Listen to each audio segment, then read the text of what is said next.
And JLP was super involved too. He was there with us every day. Bro, sometimes I'll go home early. He would stay there. He hits me up and he's like, yo, bro, I'm starting my own project on the side. He's like, I'm still Fuerza Regida. I'm starting my own label. It's called Street Mob. So I told him, yeah, bro, I'm down. Shortly after that, I left the industry. That's when I was going crazy. That's when I was going through some stuff, bro. Like some scary stuff. Because I get a lot of hate comments too, bro, from my own people, like Christians. I was still kind of undercharging though for my craft. I got paid like $400 to record Rosones. JLP drugs. JLP drugs. En la pared de Agushto Papa. Agushto Papa. De Agushto Papa. Agushto Papa.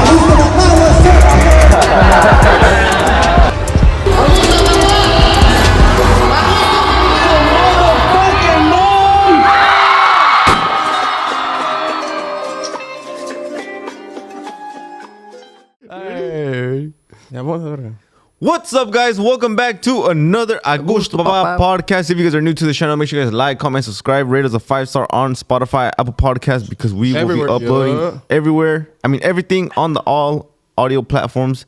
Please, guys. Yes. 5 stars. Announcement leave a coming comment. there. But today we're joined by a very special guest, one of the most influential producers in the world of música mexicana. He's worked with some of the biggest names in the game, constantly pushing the boundaries in the studio. Most recently, he produced Fuerza, Regida, 111XPANTIA. We're just going Meño Style. Hey, shout out to Jason. He wrote that shit.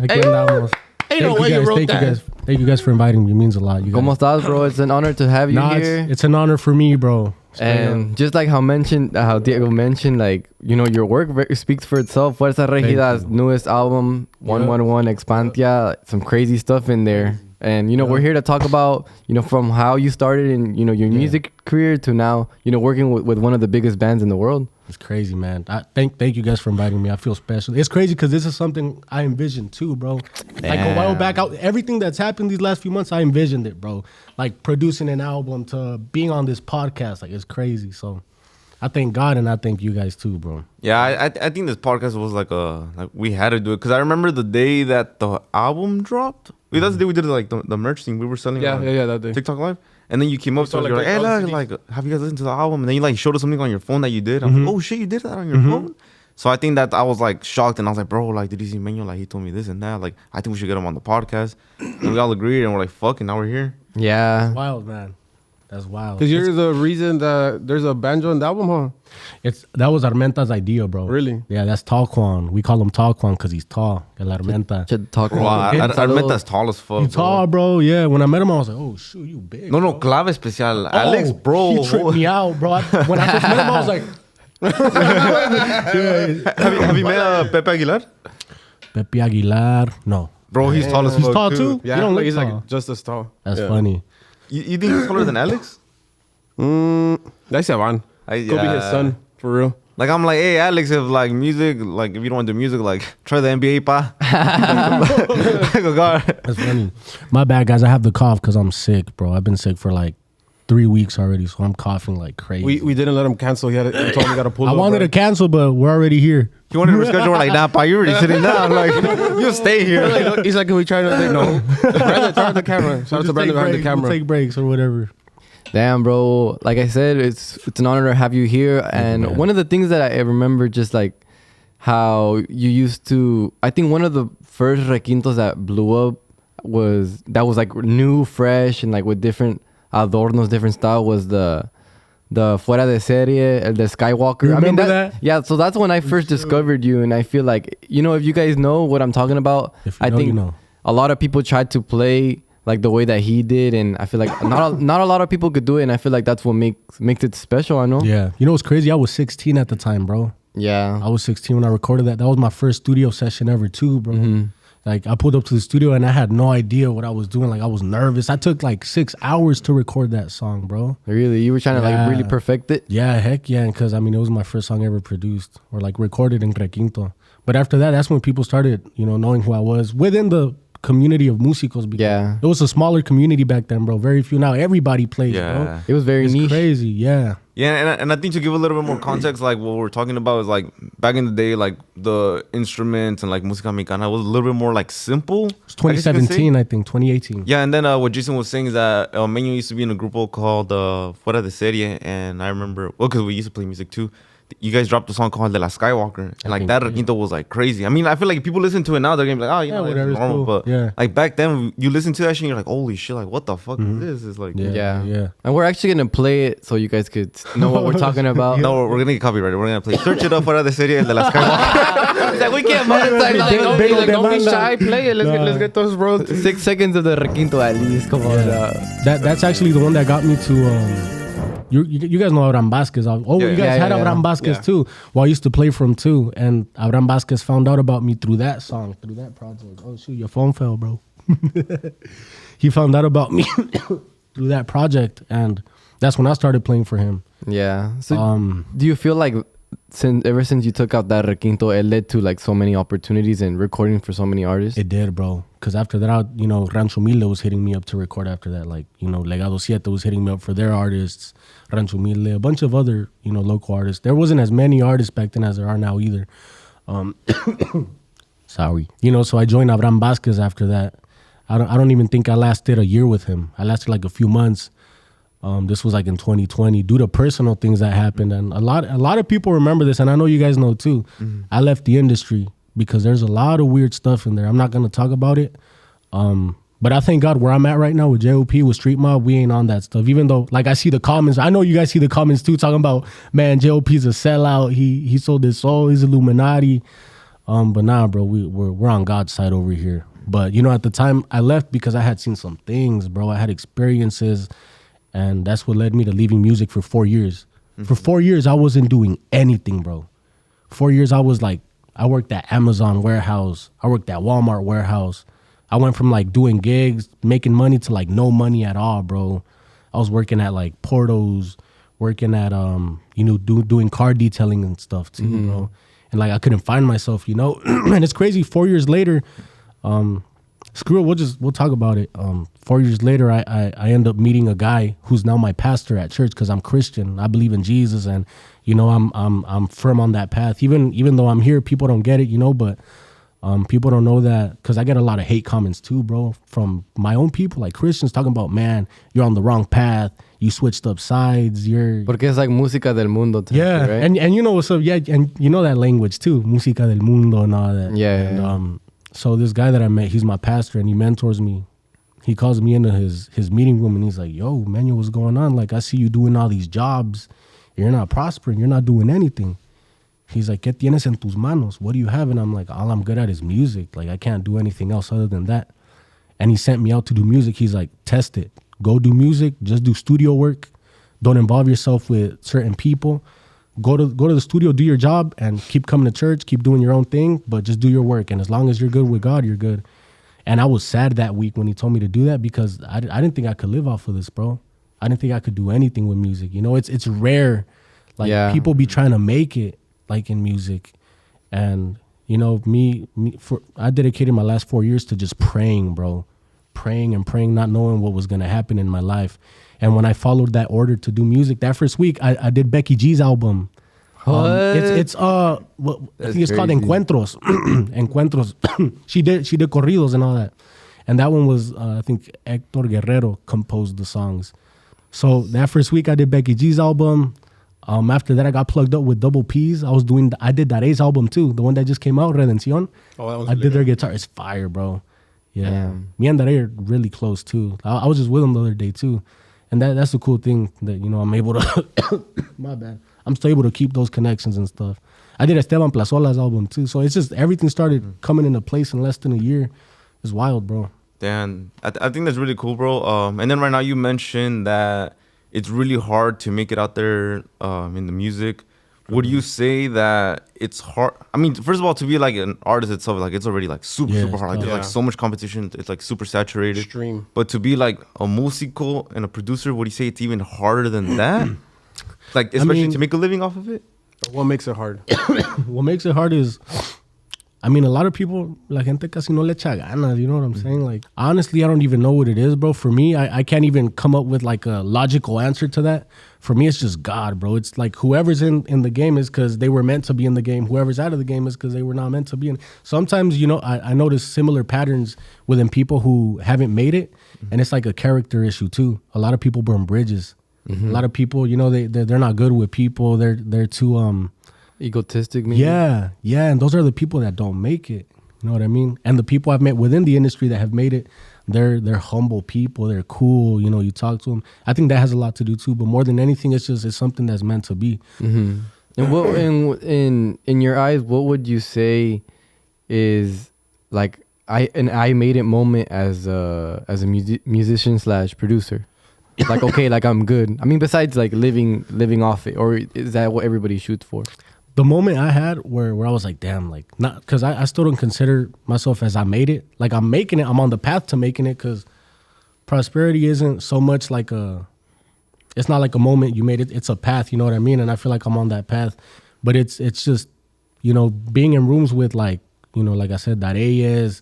Then you get hit up by, like, I got hit up by Tito Double P to record from. Just a bunch of artists in general that are making noise. I'm like, oh shoot, like my boy came and then he's taking all the work. I just started taking yeah, and I was like, damn, like it feels cool, you know. I was still kind of undercharging though for my craft, because I didn't know what to charge. I think I got paid like $400 to record Rosones. So that's how much I was charged, because that's where my mindset started shifting, because them, like the artists and the labels as a business, your work for hire, and it's part of the business. They make the song, they hire musicians. Okay, work for hire is cool, and $400 isn't even that bad. Like it's not like, oh shoot, you know. And that's when I started shifting my mentality, bro. That's when I started being like, okay, how can I land, or how can I make my way into the percentages? How can I make my way into like getting revenue from their streams? And I started educating myself, and I was like, well, as a musician, I'm work for hire. I can't go in there and charge like a band. You know what I mean? If my name's not out there like that. That's when I started creating my own instrumentals, bro. Like I wanted to level, and to this day, I tell people, I'm like, I don't even want to be considered a requintista anymore, bro. Although people know me because of that. Y me falta mucho camino for to being a producer, and because Expansia is my first project ever. Apart from being the first big project, Expansia is my first big project as a producer, bro. That's crazy. It's the first. I was like, bro, when I signed with JOP, and I'm gonna get to that right now too, how I signed with them. When I signed with him, he texted me album mode, in all caps, album mode. I'm like, oh shoot, like it's real, and I needed to come up with stuff, you know. But my point is, when I started getting into the mentality of like wanting to make instrumentals, I was like, okay, well, I'm gonna have to like contract musicians too. I'm gonna have to take out of my pocket, invest into the instrumentals. I remember paying like five bills for studio time, 5 bills for trombone charchetas, like $350 for someone else to put in bajoloche or bass. And I started creating my own instrumentals and just showing all the artists, like, okay, I have this instrumental, kind of like making beats. Yeah, because that was the approach we took to Expansia. Back then in Regional, they weren't doing that. It's the songwriter shows you the songwriter shows you the song. And they're like, okay, just put guitars on it. Boom, that's it. Put guitars on it. I leave. Bye. But now I was like, okay, how can I create something new? And that's when I started making instrumentals and showing people, bro. Yeah, I think that's pretty interesting, because how you mentioned, you know, the artist, you know, comes up with the, you know, chord progression and put some letra, and then you put your adornos. But now it's like, okay, now I'm bringing you the song, and you're gonna hop on your lyrics, just how rappers do it. So it's like everything's kind of switching, you know? Yeah. In a sense, like the musicals are gonna start being like a little bit like backwards approach. Or you think like, the instrumentals now take a bigger spotlight? Maybe back then it was like, oh, like I lo que salga, you know, but this is the letra right here. Now it's backwards. Yeah, people have been emphasizing that too about the album, the instrumentals. I've never seen that in like other songs talk about, oh, el instrumental es diferente, está muy bueno. I never seen that, and for people to like emphasize on that, like in the comments, I'm like, oh shoot, like we're really doing something. And also musicians don't know this, but by you creating the chord progression, you're already a songwriter. That's a royalty for you already. By you creating a melody and the artist sings the melody, that's royalties for you already too. And a lot of artists, they'll take advantage of you. And I've worked with other producers, creating melodies for them, and they'll toss me a little $250 back then and stuff like that, and they'll give the song to artists and they take the percentage. That's where you really have to, like, uno tiene que ponerse trucha, bro, and because there's money in this, and I mean it's a process too, and JOP trusted it though, when we spoke, he trusted. Oh my gosh. Give me a second. Pause. Damn, I feel like that's smart. and I feel like it's tough too, you know, for an artist to want to get like a percentage off like the song. Mm-hmm. I feel like it's also not that common, you know. I feel like a lot of artists, I feel like a lot of musicians fight for that too. Is it not common at all, or like it just doesn't happen? It's supposed to happen. And I know a producer, his name's Adrian Cota. He produces for like Justin Bieber, Young Thug, and he said it himself. He said that the regional industry is nothing like the American industry. You know, due to things not being done right. And also I feel like it's the way the industry came up too. Regional, the people that were behind the scenes, and you know, we you know, you see straight through those people, and you see straight through the labels, and just maybe they weren't educated either on that stuff, you know. And les convenía, pues okay, we'll just pay you this, and the artist makes this, and labels make more. But you know, when I showed JOP what I had, because that's another story, how I even ended up with JOP. But yeah, like how did you meet him, bro? Like what was the first interaction? So Moy, I've been knowing Moy since he was like 12 years old, bro. I used to sleep over his house. I knew him because of DBM. You guys know DBM, right? Yeah. The guy who he does their music videos and all that content.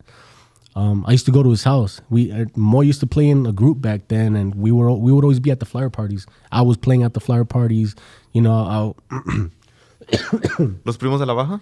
Primos de la Baja. I still be. We were at some of those flyer parties too. Yeah, you guys were there too. Yeah. I was at all of them, bro. I used to tell Los Gemelos, because I used to play for them for free, bro, just to get into the parties. I was playing myself, bro. I was like, nah, man, you don't got to pay me as long as you get me in the party for free. Yeah. Y todos nosotros, bro, we were there. And I'd go to Miguel's house, and I'll sleep over. His mom would feed me. We would go out. We went out to like eat sushi and stuff. The point is, I've been knowing Moy since then. And JOP, on the other hand, he started following me during quarantine on Instagram. I was like, oh shoot, JOP followed me. That's when like I was getting movement. I was like coming up. That was literally before I left the industry. He hit me up. This was when he was barely starting Street Mob. He was like, yo, like, what's up, bro? How you doing? This and that. We started talking, and he told me he wanted me to record for him because at the time, that's when Nata was coming up. Like, Corridos Tumbados was already a thing, bro. 2020, Corridos Tumbados was taking over. And part of my style, I was adapting to that too. So I would post a cappella videos. Like, you know, you have a video with doing the requinto, and then one in the bottom, the armonía. Oh, yeah. Another one with the bass, bro. Yeah. I was doing Corrido Tumbado covers, like Meño Style, right? He hits me up and he's like, yo, bro, I'm starting my own project on the side. He's like, I'm still Fuerza Regida, but I want to start JOP. And I want to get you in the studio. I'm starting my own label. It's called Street Mob. So I told him, yeah, bro, I'm down. Shortly after that, I left the industry. That's when I was going crazy. That's when I was going through some stuff, bro. Like some scary stuff, to the point where, and I tell people this all the time because they ask me, it's to the point where like if I talk about it, weird things will happen around. Like it's on some weird stuff, bro. So that kind of like made me leave the industry and start seeking God. And I remember telling JOP too. I was like, hey, bro, like I'm gonna have to flake. I'm gonna have to cancel because, you know, I'm just gonna dedicate my life to God. I'm not gonna do music no more. And he respected it too. He wasn't on like, why, but bro, like you got, nah, he told me like, hey, I respect that, bro. Go do your thing. So that's the background story with me, Moy, and JOP. The following 4 years that I wasn't doing music, never did JOP unfollow me on Instagram, bro.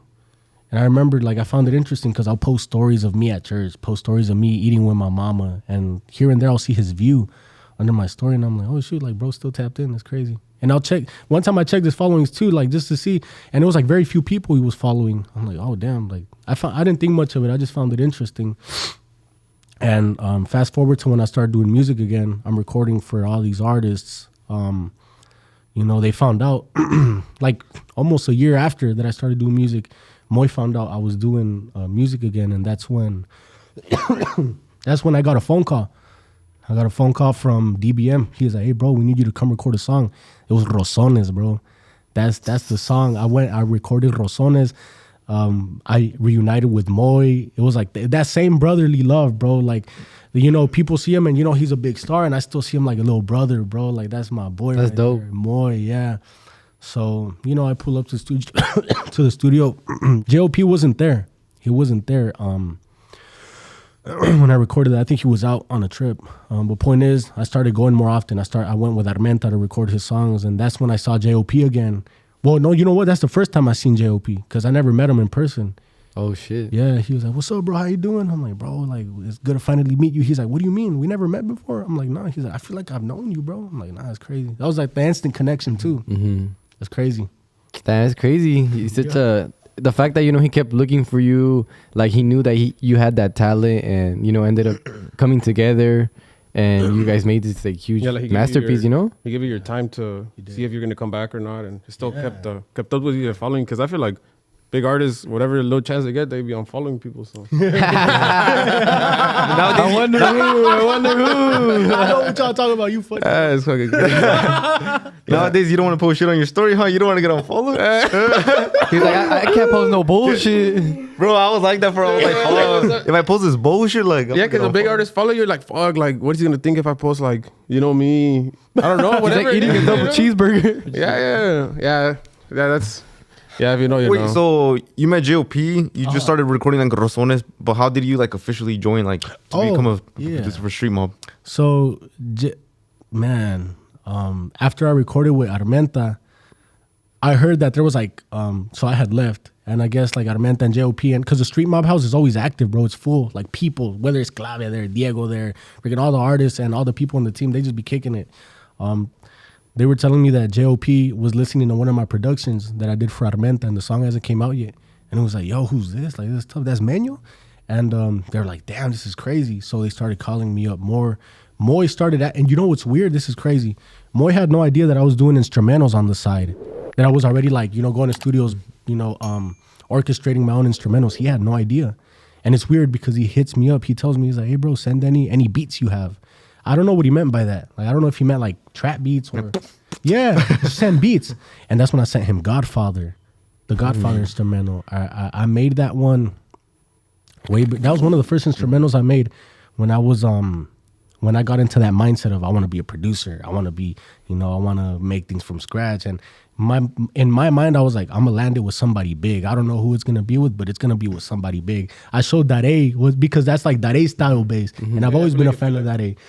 I showed him, and I offered it to him too, but it never happened. And he was like, "What do you want for it?" I'm like, "Man, I want a percentage." And he started joking with me. He started laughing. He's like, "You tripping?" But just like laughing, and and hey, he fucks around a lot. Huh? He messes around a lot, bro. Yeah, he funny. He funny, bro. Yeah, he's funny as fuck. Yeah, man. Me and that bro, solid. I love that guy.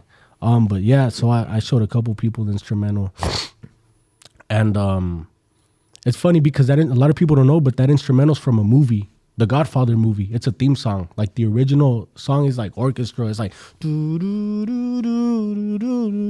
That's like a American Gangster type of movie, right? Yeah. And it originally happened because I wanted to make content for Instagram. Like I wanted to do a video of me doing a cover, the Godfather cover. And I was in the shower one time and I was like, man, I want to do like an Italian mafia type beat. And I remembered that song. And for some reason, it just clicked to me to do it with classical guitars and a Dare style bass. Like that's never been done before. And I did it. I remember I posted it on Instagram and it got no type of views, no type of likes. So I was all bummed out, bro. I deleted it, bro. Archive. Damn, so that happens, you think like you made some fire ass shit. It gets no views. I feel like a lot of artists have been in that position. Where do you go from there? Man, I got discouraged a little bit, but I was, I'm gonna keep making stuff. Like you never know what could happen, right? So Moy, I sent it to Moy, and he's like, man, this is crazy. A few days later, he's like, yo, Street Mob loves this one. Like they're going crazy over it. How much you want for it? And that's when I met Pusanivo, bro. I was like, I'm on royalties, bro. And me and Moy, since we're cool like that, he's he was looking out for me. He's like, let me talk to boss man. That's what you call JOP. Let me talk to the big boss. And we came to an agreement. I reserved it for them. And then after he was like, hey, JOP says he wants you to make another beat. He wants you to make a Rosones type beat. So I made another one. I went to the studio. I paid out musicians. I was low-key running out of money, bro. I didn't even know if it was going to work or not. I didn't know if... Damn. Yeah. I was just making the risk, bro. Like, okay, boom. I think I put like $1,200 into that one. Fuck. And I was like, you know what, bro? My bank account's going down. Screw it. We'll just take the risk. I sent it to him. He liked it. That one, we never did anything with that one. But, I see it as an investment. That got me the deal. Mm-hmm. And then I remember I created another idea. And I can't say anything about it because it's like a specific collab that hasn't happened yet with like another genre. But I remember I had an idea, apartada, on my phone. Okay, this is going to be the type of beat I'm going to make. Moy hits me up. Yo, we need you to make certain type of beat. It was the same exact idea that I had, the same collab idea that I had. I was like, bro, that's crazy. Like the way it just fell into place. I made the instrumental. I sent it to them. Bro, JLP was like, that's crazy. It still hasn't came out yet either. And I hope it comes out soon. But then I got a phone call from JLP. He's like, yo, he's like, Meñito, what's up, bro? How you doing, man? Like, I like the instrumentals you're making. He's like, la neta, carnal, I want to sign you, bro. I want to sign you as a producer and give you a deal that's never been done before. Because realistically, there's no producer deals. Like, you never hear that in the industry. And JLP, he didn't, you know, I didn't have anything to back me up. I wasn't a producer. I was a studio musician, just a requintista, but I started proving myself with instrumentals. And he's like, bro, he's like, honestly, like, you know, I feel like I've been knowing you for a while already, me dice. And he's like, yo siempre te he visto, bro, your stories on Instagram con tu jefita, bro. Y like that, I was like, damn, like it was a nice conversation. And, you know, he shows me the contract. I get myself a lawyer. They revise it. I still took my time to sign. I think I locked in with them for like a month before signing. I was already like saying no to other sessions, just going to the Street Mob house every day from 9 a.m. sometimes to like from 9 a.m. to like, bro, like 3 a.m. in the morning type stuff. Just locking in. We're making instrumentals, bro, like crazy. And, you know, that's when Expansia happened. That's when, and that's another freaking creative process, bro. Expansia process was beautiful. Like, because we started working on it before I even signed a Street Mob. Yeah. I feel like that's a really cool thing about the whole Street Mob team, how everybody has some sort of input. And I feel like you were just like another element, like a special type of element that was added onto that creative process, you know? Definitely, bro. And JLP trusted that vision. He trusted it for sure. And since you like know a lot of people like also in the industry, do you know anyone else who has like a similar deal with like maybe an artist or a label where they get a percentage as well? Not sure. I know, you know, Neto, bro. I respect Neto. I love that guy. I'm not sure what deal he has, but he pretty much, not that he does what I do, but he plays a big role. Fernandez? Yeah, Fernandez. Oh, yeah, Neto Fernandez. He's crazy, bro. Oh, yeah, his productions. I'm sure they give him something too. Yeah. They have to. Matter of fact, before signing the Street Mob, I was in between two deals because Double P offered me something too. But it wasn't like an official thing. They just threw it on the table. Like, hey, like, Neto was actually talking to me about it. He was talking to the CEO. He was talking to George Brahin. And he was like, hey, man, we'll give you this amount a month. And it was going to be like an exclusive deal. I wasn't going to be able to record for nobody and stuff. It was a good deal, too. I was going to get paid out. Yeah. So, but the exclusive part is what kind of like fuck. Wait. You were kind of like between Street Mob and Double P. Yeah. So Double P was kind of giving you like, oh, we'll give you this certain amount of money a month while you work with us, and then you decided to take the risk, even if you thought that like, you know, the money's running out. I kind of spent all my money on the instrumentals, but you're like, I want the royalties. I'm sticking to my guns. Yeah. So and you know, I don't know if it was anything official, if it was even gonna happen, but the offer was there, and I was just taken as a studio musician though, just requintista. Okay, man, we got this many songs. Just put guitars, boom, that's it. Like they didn't know me as like a producer. Yeah, JLP didn't even know me as a producer. It's weird the way everything happened. I'm telling you, bro. It's kind of like we united in the same vision. Just it's a God thing, bro. Literally. So I signed a Street Mob, and he gives me an advance. With that advance, because I was doing things on my phone, bro. I was doing let me show you. I thought that shit was crazy. Like you might have thought like, oh, like man, you went to like a fucking $1 million studio, but like, nah, bro. Like, he was on GarageBand on his phone. Eso es para todos los que dicen que ay no puedo porque no tengo. What was that? What's the thing que estaba chingue que quería? The Polo thing. Oh, the Apollo Twin X. Apollo Twin double. If you know, you know. Yeah, so my bad, Jason. I could every chance I get. I apologize for that publicly. When I was making instrumentals, sending them to JLP, I was adding sounds in the background and stuff. And JLP liked it. He's like, would you do this on a laptop? I was like, I did it on my phone. He's like, no mames, bro. And he was like, it's bad. So when we started working on Expansia, I still didn't sign. Like I didn't get the money till I signed. I was locked in with them for a month before signing, so I would just pull up to the studio, and this is when Caperuza happened. Watch. So I Moy took out the bajo quinto, he started playing some chords, and I added this right here. Watch, on my phone, bro.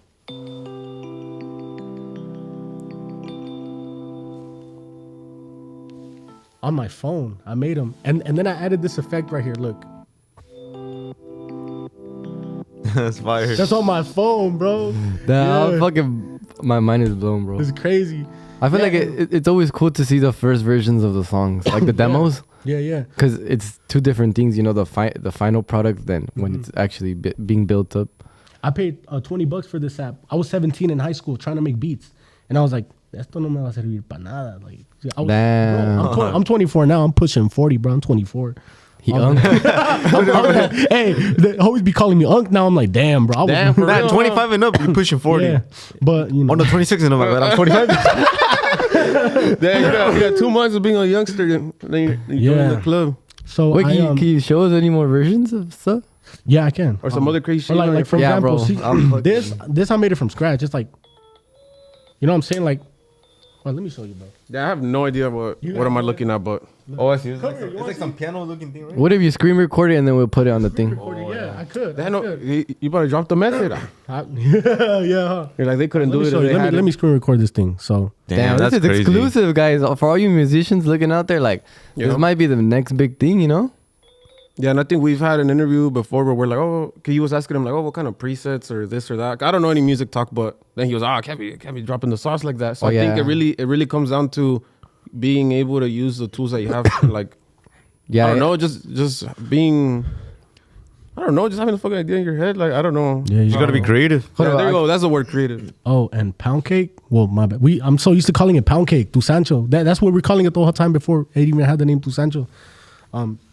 Ellie Yeah, that's actually Goldie. one of my favorite songs, Tu Sancho. Mine too. And it's funny because JOP was telling me, he's like, I feel like that one's not gonna do the best in the album. And it's low-key doing good. It's doing really good. Because we all had our like opinions on which one's gonna do good. We didn't expect Malboro Rojo to go crazy like that. And that's a Charlie production. Charlie did it. Charlie and Raba.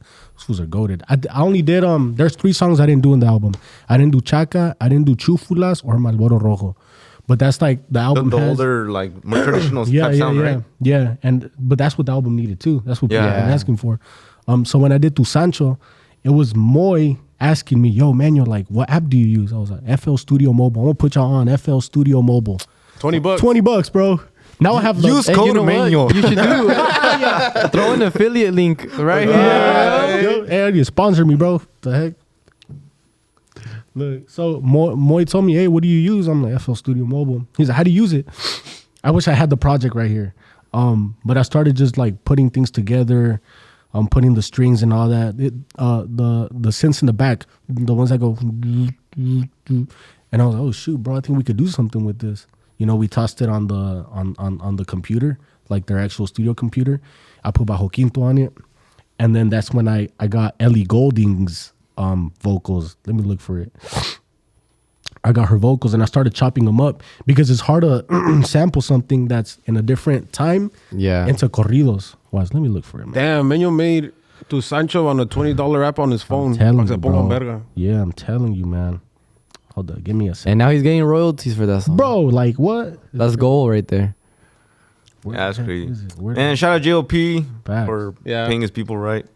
I've heard a lot of great things about, like, the people who work at Street Mall. yeah, heck And we'd love yeah. to hear more, so come to the podcast. That's it. Come through, man. He's like, no creo. I told him that I was coming on. He was like, bro, that's fire. He said, that's right. Yeah, heck yeah, manito. I'm like, thank you. Look.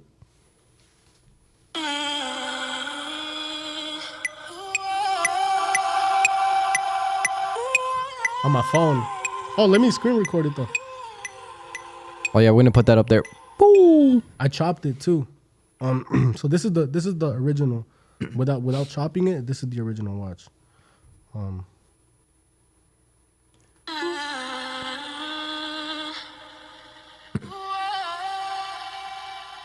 It's like you're getting sucked up into the space. You get sucked up. Crazy. And then chopped up. Is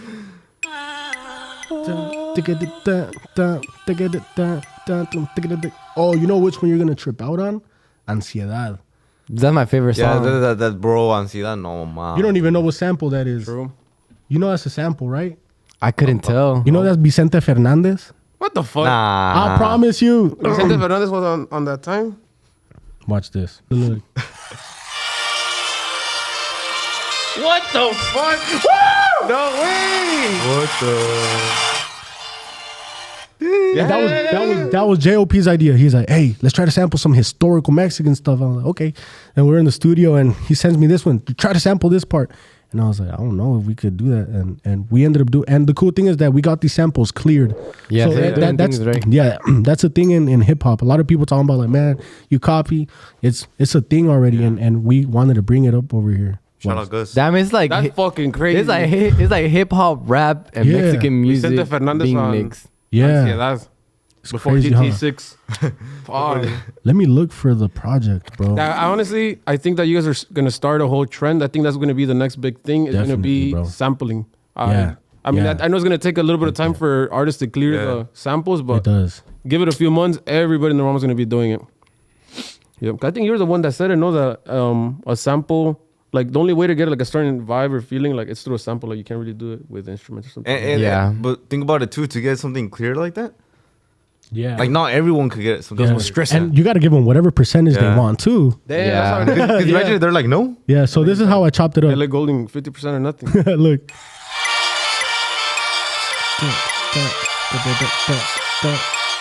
And then we pitched it. We That's pitched it fucking down. crazy. I could hear it. We pitched it down. Bro, I'm fucking shocked. Bro, I feel that's the coolest. this thing is too much anybody sauce, has ever man. said, This is and- too much sauce for everyone out there. Yeah, bro. yeah. Yeah. And You gotta start Meño school now. Meño University. 5K, imagine. So that was a cool thing, bro, that I was able to experiment like that.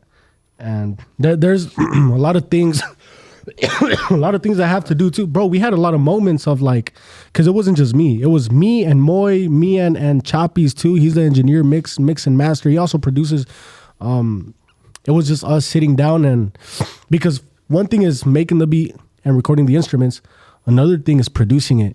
Like, you know, sometimes me and Moy would be sitting there and we'll just be listening to the songs.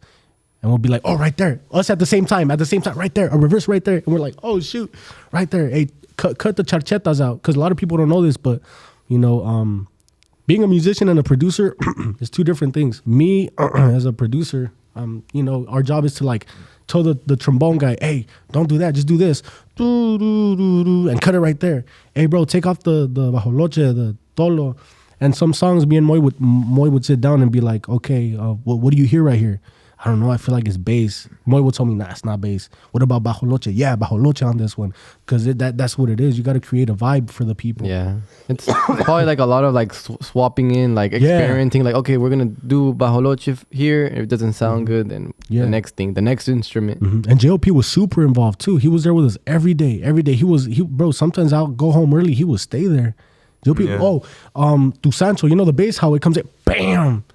That was him on the bass, bro. JOP, like, he'll be like, okay, just catch this part. Bam. Look, let me show you. I think I know what part you're talking about. Damn, that's crazy. I was about to ask that too, like how involved was JOP in it? Because I know a lot of artists like they just like hire the musicos and then they come in with the vocals. La verga. Fuck, what happened? He was super involved. He's really involved with the people. Like for example, this right here. The bass right here, watch. That's JOP, bro. He's hey, give me right here. I'm like, I was kind of there with the vocals singing, then I was kind of skeptical, and he was like, bam. I was like, okay, it could work. Yeah. And that was actually me and Moy and JOP on the bass, bro. Like, people don't know that. I did most of it, you know, but Moy added some fillers on the bass. And then you know, he'll switch. JOP, bam. Yep. dang, have you ever had to tell like JOP like, hey yo, like that's not it. We can't do that. You know what? Yeah? Or no? No, I haven't. But he has told me, he's like, that's not it. When we were in the studio, I was in the booth with him when he was doing drink and whiskey at the bar. I didn't know what to think at first because I couldn't hear. He had the headphones on, and all I hear was drink and whiskey. I was kind of skeptical. I was like, we'll see what happens. And after I hear it, and it's like, oh shoot, it's pretty fire. Some people don't like it, some people do. I personally like it, bro. Yeah. Because it's just a different production. It was on some experimental stuff, bro. And that's the cool thing about JOP.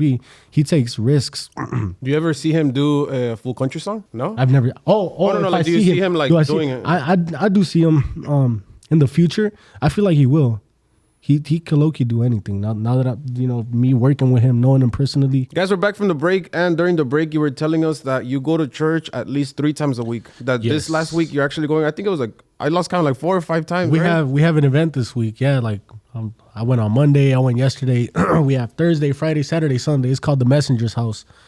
Yeah, I mean, I try my best to stay plugged in. Yeah. To church. And I was gonna ask, how do you balance that with, like the at Stream Mob, I feel like it's known for the work ethic. They're there every day till the morning, sometimes all through the night. Yeah. How do you balance that? Do you ever tell JLP like, hey, boss man, I gotta go to church right now? So before I signed, and this was one of the big things too. Like I took so long to sign because I wanted to make sure that my times were gonna be respected. Like I got worship practice. I got Thursday services, Sunday services, and I told JOP, I'm like, honestly, like one of my biggest fears is signing and drifting away from my faith. I don't want it to be something that instead of being a blessing is my downfall spiritually, because I mean I need Jesus. You know what I mean? I need God, and every day He's the one that todo proviene de él. Everything I'm doing, literally everything I'm doing, everything that's falling into place to now, it's literally because of Him. And we shook on it, bro. Me and JOP shook on that. He's like, you know what? You have my word.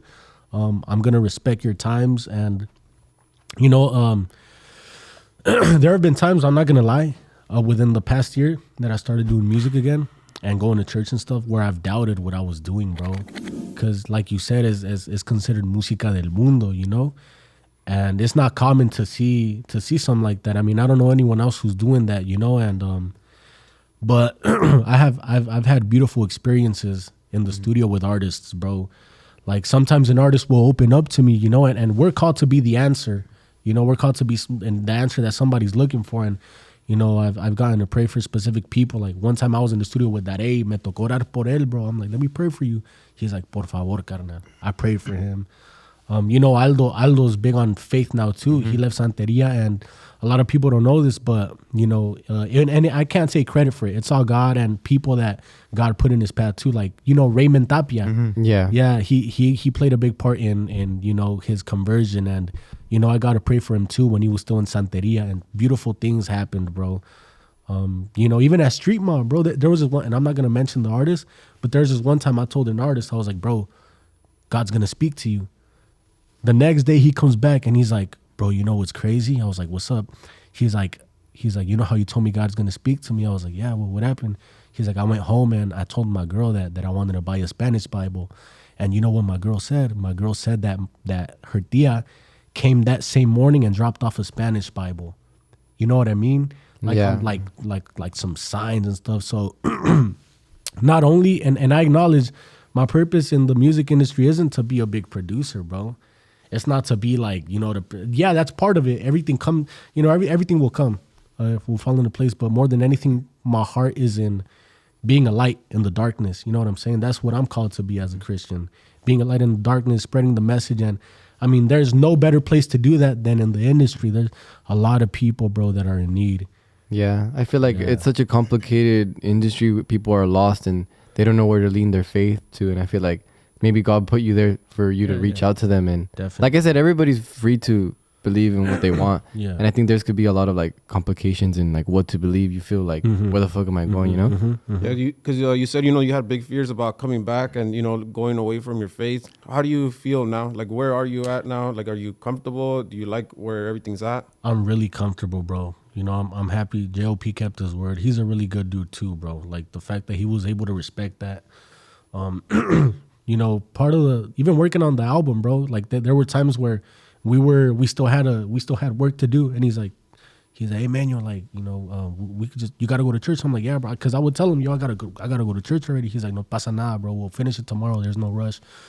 So that kind of gave me that ease, And another thing, touring, I told him I don't want to tour because that's a whole nother ball game, and I really don't know what to expect. In touring, but I don't want to do it. I don't want to be away from home.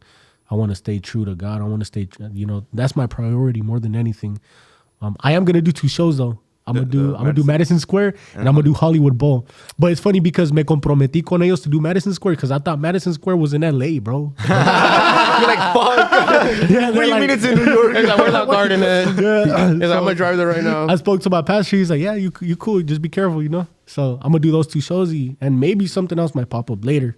You never know. But as of now, no tour. So I've been going to the practices though, teaching them how to play the songs, and because we're trying to play the songs.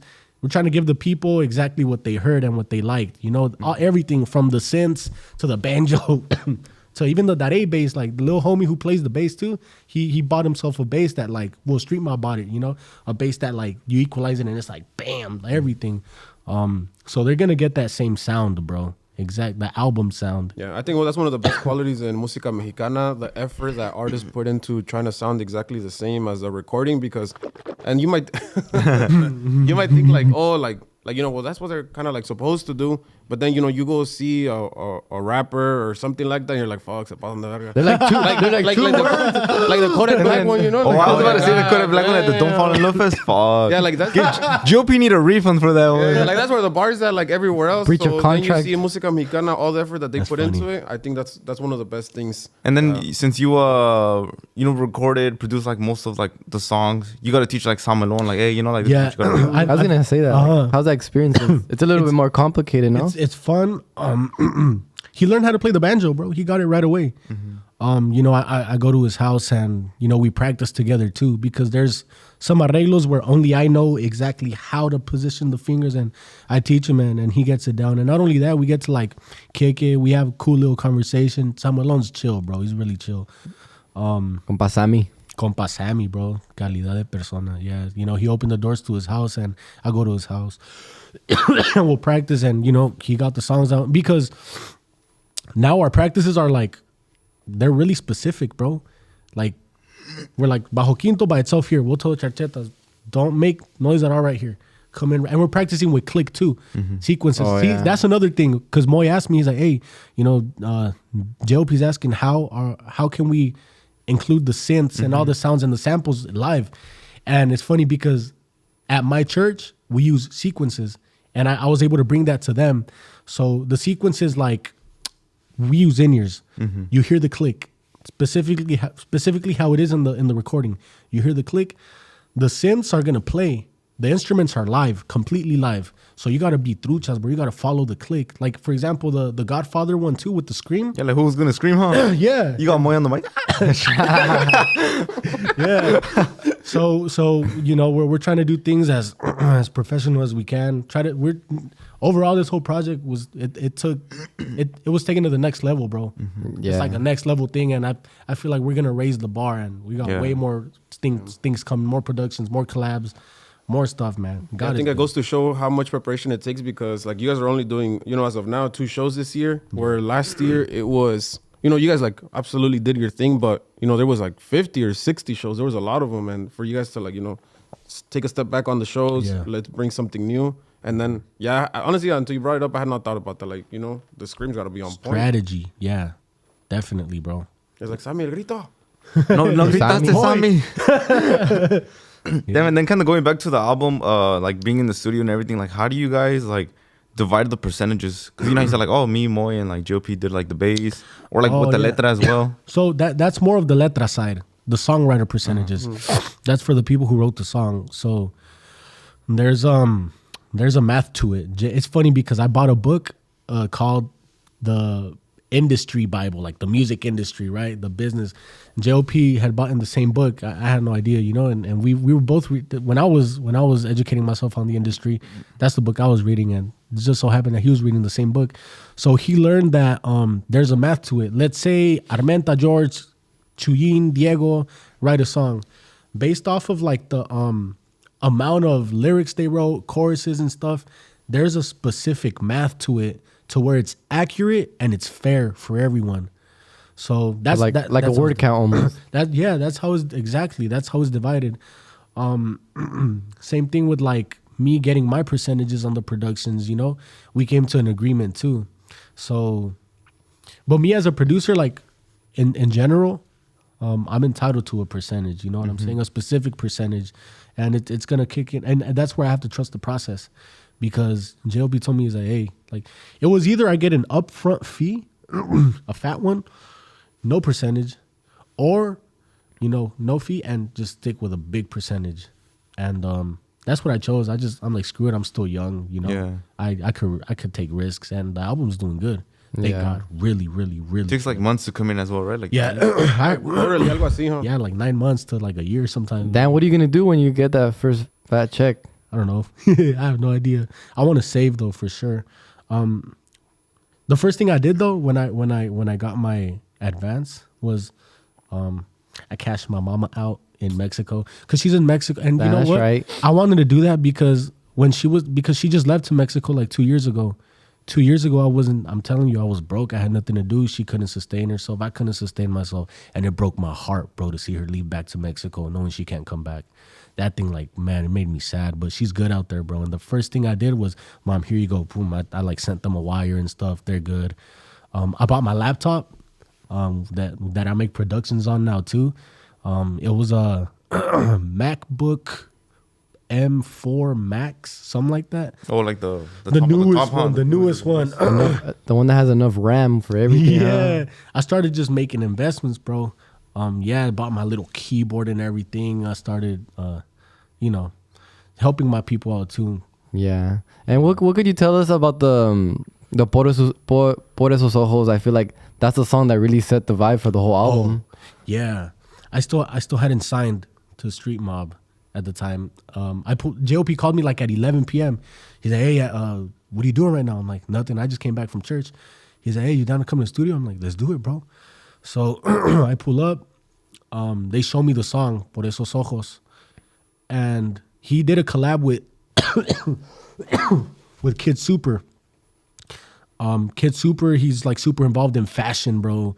He designed the logo too. The logo, the art, the cover art. The cover. He designed all that. He's a genius. I got to meet him, and he's a really cool dude, locked in.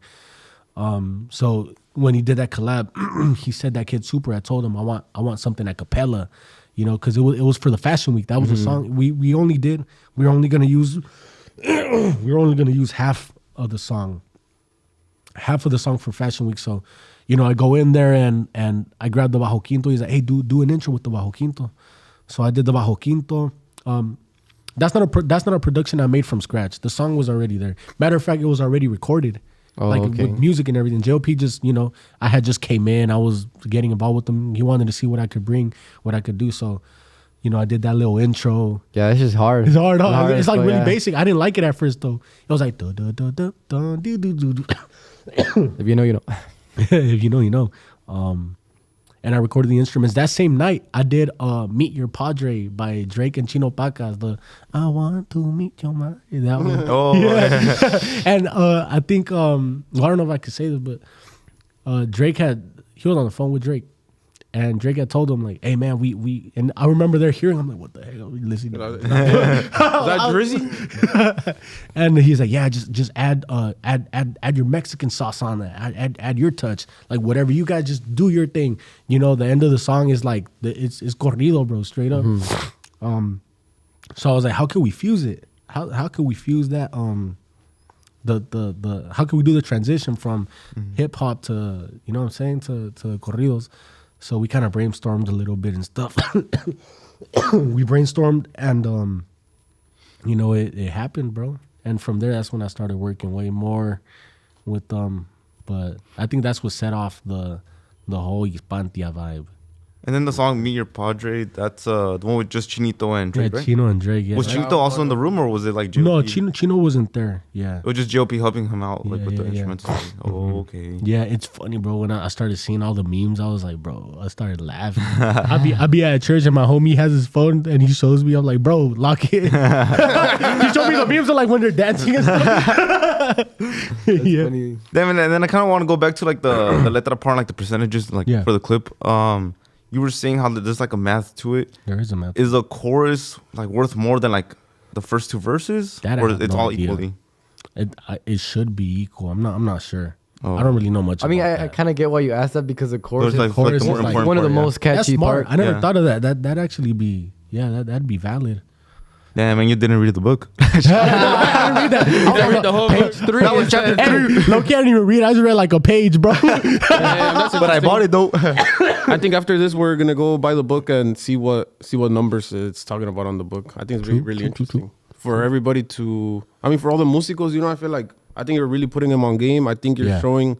You're like, oh, I don't want to be called a requintista no more. Like you're not that no more. But for people that are still, like a requintista or the chachetas guy, how can they do more? How can they be more? And seeing like how far you've gone, I think that, I think you might start like sort of a trend, Inspiring in a way, yeah. Yeah, definitely. I do see that happening. And I feel like the people that are going to come after me, like, the producers, they're going to be way better, bro. They're going to, like, that's just how it is by law, and that's what I want to do as well. I want to set that trend. Yeah. That's cool. I feel like you really know what your purpose is. You like music, but your front and center is God. He's the one that gives you the blessing and these opportunities. Yep. And I think you're serving your right purpose, in my opinion. And then also, I remember the day that the album dropped, we talked to Moy and Pelon, and they were saying how like there was a total of like 45 songs that they had to choose from. Was there a song that almost didn't make it on the album? Tu Sancho. Tu Sancho. Tu Sancho was not gonna make it, bro. I was sad. I was bummed out. Damn, what was the reason? It was the second part of the song, Que bonito te miraba, man. So back then, it before they added that part, it was repetitive. It was just the same thing from the first one. Yeah. And then Joe P was like, I don't know, like it's missing something. We were actually it's funny. They wanted George. I still don't know how to pronounce it, bro. George. They wanted George to rewrite it. And this was when I was editing on my laptop. I was editing Tu Sancho. I was adding synths and stuff. The little. I was adding all that stuff, and George was in the room with me, and he was like, wait, like no sé, bro, no sé qué meterle, and that's when we started writing Nocturno. Oh, Nocturno, bro. He told me, he's like, hey, Meño, let's create something new. And I was like, bro, leave me alone. I'm trying to edit this. I'm in my head, I'm trying to edit. Ahorita no, bro, I'm locked in. And I was like, screw it. I'll just open a new session. And that's when Nocturno was brought to life. That's when I took out the keyboard and I started with the bring. I was browsing sounds, bro. Sounds, because I bought a bunch of sounds. Like I bought a lot of sounds, Sound pack. Yeah, I might use that in advance to put that advance to work. Yeah, so I was like browsing sounds, and I remember playing the first, the intro, bring, ding, ding, bring. So I played the first chord, bring, and George was like, eso, and I was like, nah, that's whack. He's like, trust me, and I just kept going with it, bring, bing, bing, bring, and it was like, then, and then JOP walks in and he's like, what y'all doing? And he's like, hey, come to my room real quick. So we go into JOP's room and they're writing, and I remember right then and there, I was like, bro, I have an idea. Why don't we just add like a big sub bass? You want me to pull out the project? Yeah. Pull it out. Shall I put it out? We gotta visually see it. We gotta see the project. Damn, this is crazy. Shout out to like the Stream Up house. Like everyone's in their work. Oh, actually, the house isn't there. I mean, the house is still there, but like they're remodeling. Yeah.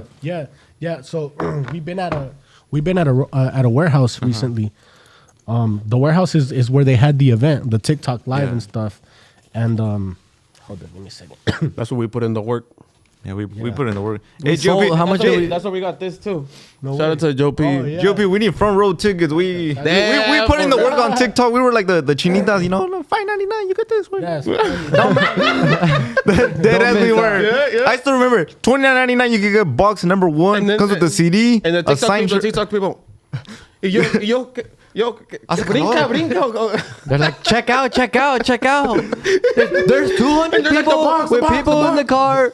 Make sure to check out. A la verga. Yeah, it was like, check out. It's like, JOP signing them right now. Oh my God, that was stressful, huh? This is literally my setup. That's the stuff. That's all you need. New. That's all you need. You don't need much. I know Chu's gonna watch this and be like, well, I have the same hard drive, so pretty much just like don't you have that, Jason? Yeah, I have it. Well, you have this? Yeah, Jason has that. Yeah, I have it. No way. Guys, make sure to invest in your stuff. Like Meño said, he bought like the best equipment, the newest laptop. Hey, that goes to you, Brandon, too. And Brandon, our editor, motherfucker, had like an old ass laptop. Like it didn't even have an Apple in the back. It was a pear. Yup.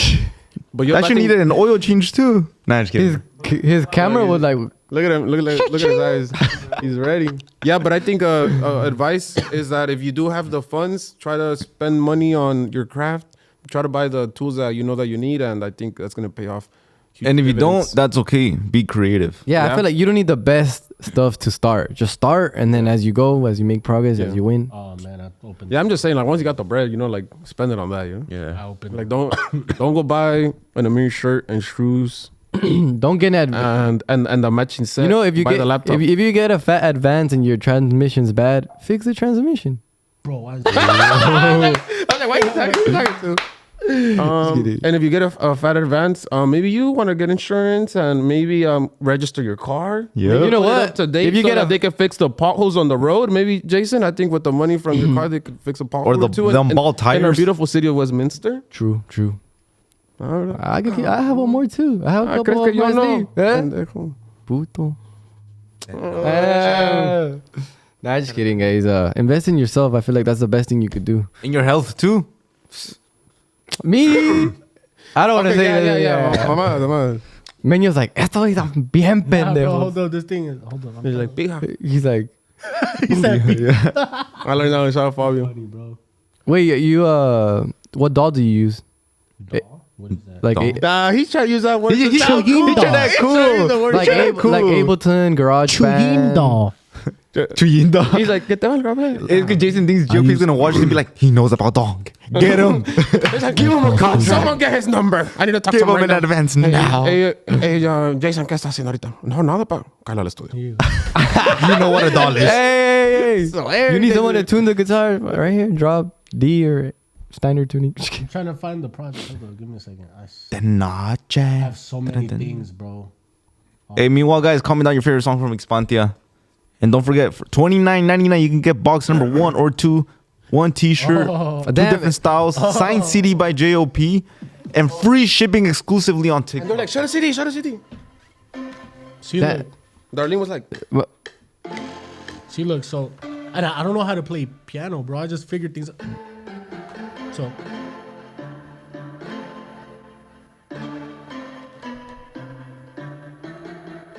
Oh, you know what I'm saying? That's what I started with. And then I went on to, so I came up with that and I was like,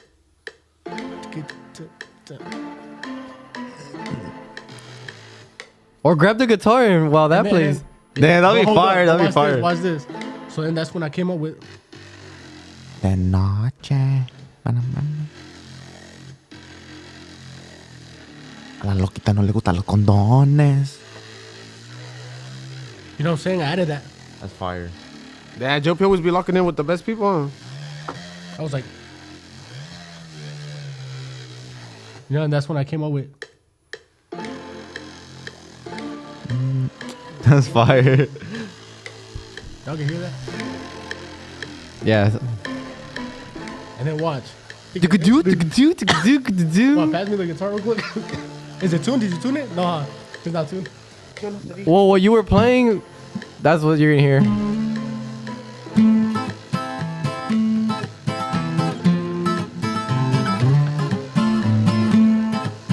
There you guys go. It's banjo, but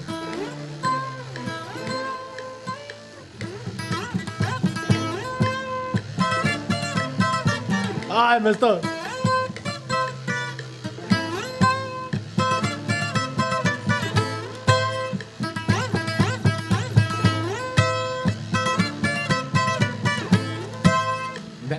And that's usually how they come out, bro. That's fire as fuck. I need a banjo though. I should have brought the banjo, Loki. I think that's so crazy too. Like, I feel like, I mean, I wouldn't have the creativity to even think about something like that, you know? Like the. Yeah. Is there any other Like, I know, instruments you Bob. want to add in the future or you want to experiment with? She's like, I can't tell you about the secret. Or can't- aside from the banjo that was used, were there any other instruments that maybe like the fans didn't catch? Oh, true. We did the steel guitar. For Oh, that's like the metal looking guitar, right? the one that goes Oh, I think I see drinking whiskey at the bar. So we used what was it? The electric guitar. Ba-da-bop, And in the background, I use a steel guitar, which has it's a glass. It's a glass in the thing, right? That's crazy. That's actually fucking fire. I came up with the synths right here too. Yeah, people's face when you walked in with that one, it's like, ¿y ahora qué está haciendo Meño? Yeah, look, what this? Watch this. I think this is the new wave, bro. It is. It is, my brother. Where is it? Damn, now people gotta pay big bucks to get Meño on their songs. You know what I'm saying? V-Bucks. Can they pay in V-Bucks? See, I came up with this. EBT. EBT. Credit. A week. Lay away.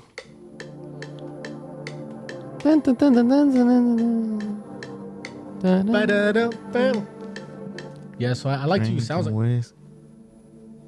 I don't know. I don't even know how to play. I'm telling you, I could even make some right now.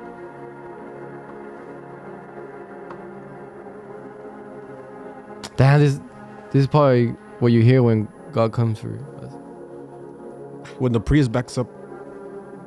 When they chose a new pope. Bro.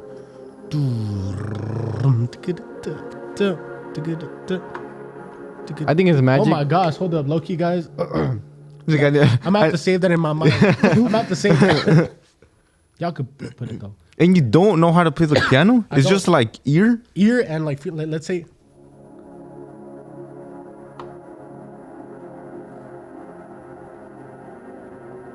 See, I messed up already, but that's how the productions come out. Or I could even. And then. Okay.